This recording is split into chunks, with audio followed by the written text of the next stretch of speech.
আসসালামু আলাইকুম সুপ্রিয় দর্শক শ্রোতা বন্ধুরা, আপনারা যে যেখান থেকে আমাদের এই ভিডিওটি দেখছেন সকলকে আন্তরিক শুভেচ্ছা জানিয়ে শুরু করছি আমাদের আজকের এই সুন্দরী আপুর সুন্দর ভিডিওটা।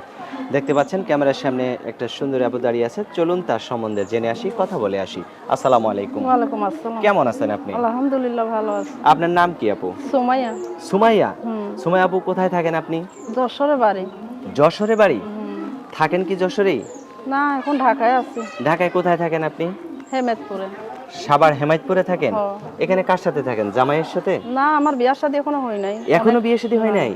এত সুন্দর একটা মানুষ এখনো বিয়ে শাদী হয় নাই, সিঙ্গেল আছেন, আমার বিশ্বাস হইতেছে না। আসেই তো ভাই, বিয়ার কথা আসে, গরিব বুইলা মানুষে যৌতুক চায়, এর লেগে বিয়ার শাদী এখনো বসি নাই ভাই। অনেক গরিব টাকা বলে যৌতুক চাই, এই জন্য বিয়ে শাদী হয় নাই? হ্যাঁ ভাই। কত টাকা যৌতুক চায়? চাই তো ভাই 50,000 টাকা। আমরা গরিব মানুষ কোনে পাবো? আমি মানুষের বাড়ি কাজ করি, সেলাই মেশিন করি। যার কাছে নাই তার কাছে 50,000 টাকা অনেক কিছু, এটা হ্যাঁ ঠিক ভাই। আছে। তো এখন যদি আপনাকে কেউ বিনা যৌতুকে বিনা ডিমান্ডে বিয়ে করতে চায়, কিরকম মানুষ হইলে তার সাথে আপনি ভাই সারা জীবন 40 কাটাবেন? 50 যে আমার বিয়া শাদী করবো, দায়িত্ব নিব, আমার খাওয়ান খরচ দিব। আমার একটা মা আছে, ছোট একটা ভাই আছে, আর কেউ নাই। বাবাটা বিয়া করে চলে গেছে গা। এখন চাই আমি একটা সত্যিকারের মানুষ, বয়স হোক কালো হোক, তাতে কোনো সমস্যা নাই যে তাতে আমার কোনো বিয়ে- সমস্যা না নাই? ভাই। আচ্ছা, একজন আমার সাথে কথা বলছিল, ধোকা দিয়া চলে গেছে ভাই, প্রবেশেরই আর কি। তো ধোকা দিল কেন আপনাকে? এই কয়েকদিন কথা বলে সে আমার খাওয়ান খরচ দিত, দায়িত্ব নিছিল, পরে আর ফোন দেই নাই। বলছে তোমার বিয়া করবো, শাদী করবো করে দেশে এসে আর পরে খোঁজ খবর নেই নাই। কোনো খোঁজ খবর নেই নাই? না ভাই। আপনার উদ্দেশ্য করেই কি দেশে আসছিল? না ভাই, হে আইছিল, আর মায়ে বলে আইছিল, বিয়া টিয়া ঠিক করছিল মনে হয়, এর লেগে আইসা আর ফোন দেই নাই। আচ্ছা আচ্ছা, হয়তো বিয়ে শাদী করে ফলাইছে হ্যাঁ, এই বিয়া কারণে। শাদী করতে তো লেগে এখন আপনাকে তো ধোকা দিল সে, কিন্তু আপনি কাউকে কিন্তু ধোকা না ভাই, দিবেন না, আমি ঠিক ধোকা আছে? দেই না। আমি সত্যিকারের মানুষ চাই, কিন্তু পাই না ভাই। মানুষে খালি বেইমানি করে, সিটারি করে।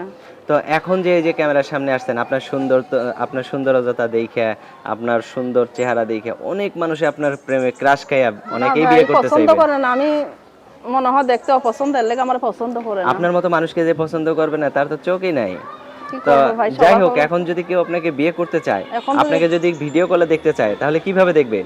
ভাই, আমার তো মোবাইল নাই। সে যদি ঠিক করে দেয়, ছিল মোবাইলের ওই যে ব্যাটারিটা আছে না, হ্যাঁ। ডাউন হয়ে গেছে। এই কয়দিন আগে ছিল টাচ ফোনটা, ও আচ্ছা আচ্ছা ব্যাটারি আচ্ছা। ডাউন হয়ে গেছে। তো এখন এই ব্যাটারিটা সারাইলেই হ্যাঁ, আপনি, সে আমার সাথে কথা কইতে পারবে, যোগাযোগ রাখতে এখন পারবে। ব্যাটারি সারাই নেওয়ার পরে যদি আপনি তার সাথে না যোগাযোগ না ভাই, করেন? কেন রাখবো না? অবশ্যই রাখবো। যার নুন খাই তার গুণ গাইতে হয়। আচ্ছা মানুষের আচ্ছা সাথে আচ্ছা। বেইমানি করা ভালো না। তো আপনার ফোন নাম্বার মুখস্থ আছে? হ্যাঁ ভাই, যা মোবাইল নাম্বারটা দিয়ে দিলাম। আমাকে যেটা দিলেন হ্যাঁ, সেটা? ওইটাই ভাই।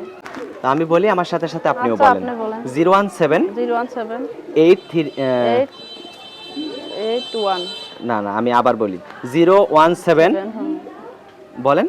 017 83 83 7 7 11 11 8 8 58। 58। এটাই তো আপনার ফোন হ্যাঁ, নাম্বার এটাই না? আমার পার্সোনাল আচ্ছা, নাম্বার। এই পার্সোনাল নাম্বার হ্যাঁ। আপনার?